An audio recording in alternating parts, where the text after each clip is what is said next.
இங்க கட்டிப்பட்டுல பார்க்கும்போது தமிழன் இங்க இருக்கும் போதெல்லாம் அடிக்கடி செல்வியும் சொல்லுவா, அவளுக்கு அவன் தமிழுக்கு லூஸ் மோஷன் போதுக்கா என்ன ஏன் அவன் என்னதான் சாப்பிடான் தெரியலக்கா, அவன் எனக்கு என்ன சாப்பிட்டாலும் ஒத்துக்க மாட்டேங்குது, கொள்ளு எது சாப்பிட்டான் போல ஹீட் ஆயிடுது உடம்பு, லூஸ் மோஷன் போய் குளுக்கோஸ் ஏத்துவான் ஒண்ணு இல்ல கீழே போய் இன்ஜெக்ஷன் போட போவான். அது மாதிரி அண்ணனுக்கு அடிக்கடி உடம்பு முடியாம போகும். நாங்க அந்த ஸ்கூல்ல போய் சேர்க்கும் போது ஃபர்ஸ்ட் அந்த ஃபாதர்ட்ட சொன்னது என்னன்னா, அந்த பிள்ளைக்கு அடிக்கடி உடம்பு முடியாம போயிடும், இது சாப்பாடெல்லாம் இங்க அவனுக்கு ஒத்துக்குதானே எங்களுக்கு தெரியலன்னு, அதெல்லாம் விடுங்க பாத்துக்கலாம் அப்படின்னு சொல்லிதான் ஃபாதர் சொன்னார். நாங்களும் நல்லா ப்ரேயர் பண்ணிட்டு தான் விட்டுட்டு வந்தோம். ஏன்னா அங்க சாப்பாடு புதுசு இல்லையா, அவன் பிறந்ததுல இருந்து சாப்பிட்ட சாப்பாடே ஒத்துக்கிடாத போது புதுசா ஹாஸ்டலுக்கு போய் அவங்க எல்லாருக்கும் ஒரே சாப்பாடு சமைப்பாங்க.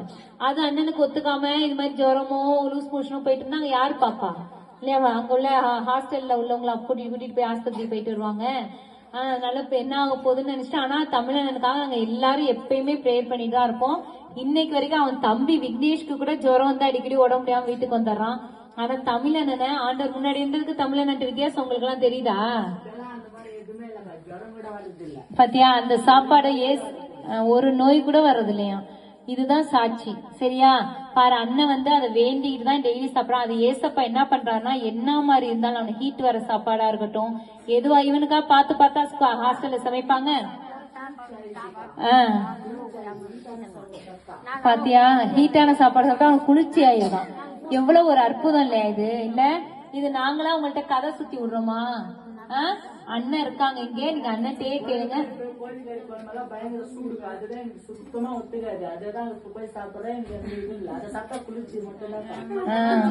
பத்தியா, இது ஏசப்பா மாத்தி கொடுக்கறது. சரியா, அந்த சாப்பாடு அவனுக்கு ஏத்தாப்புல அவன் உடம்புக்கு எது தேவையோ அதுக்கு தகுந்தாப்புல ஏசப்பா மாத்தி அவங்களுக்கு கொடுக்குறாங்க. இன்னைக்கு அண்ணன் நல்லா இருக்காங்க. ஹாஸ்டல்ல இருந்து எனக்கு ஒரு டீச்சர் போன் பண்ணாங்க.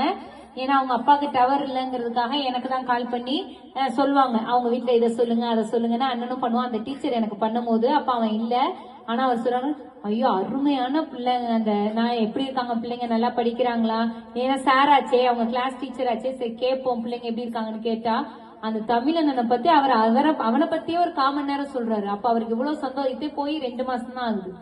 அவ்வளவு ஒரு புகழ்றாரு, நல்ல பிள்ளை, பொறுப்பான பிள்ளை, அன்பான பிள்ளை, நல்லா படிக்கிறான், அவன் எதிர்காலம் நல்லா இருக்கும். அவருக்கு அவ்வளவு சந்தோஷம் அவன் அண்ணனை பத்தி இல்லையா? அப்ப இது மாதிரிலாம் நம்ம ஏசப்பா, இப்ப நம்ம இன்னைக்கு என்ன வசனம் மனப்பாட வசனம் படிச்சோம், அது அண்ணனோட வாழ்க்கைக்கு கரெக்டா இருக்குதா? என் தேவன் அவன் சொல்றான், நான் ஏசப்பா பிள்ளைன்னு அவன் என்னைக்கு சொல்ல ஆரம்பிச்சானோ அன்னையில இருந்து என் தேவனாய கர்த்தர் என்ன பண்ணிருக்காரு, தமிழனோட இருளை வெளிச்சமா மாத்திருக்கிறாரு. ஆமா தானே?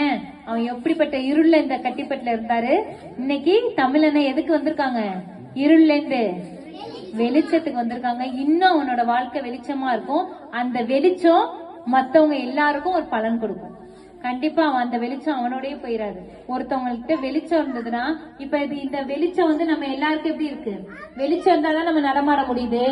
இதே இருட்டுல நைட் நேரத்துல எல்லாம் இது மாதிரி போவும் வரவும் பண்ணவுமா, ஏதாவது பொருளை பார்க்க முடியுமா, போவீங்க வருவீங்களா?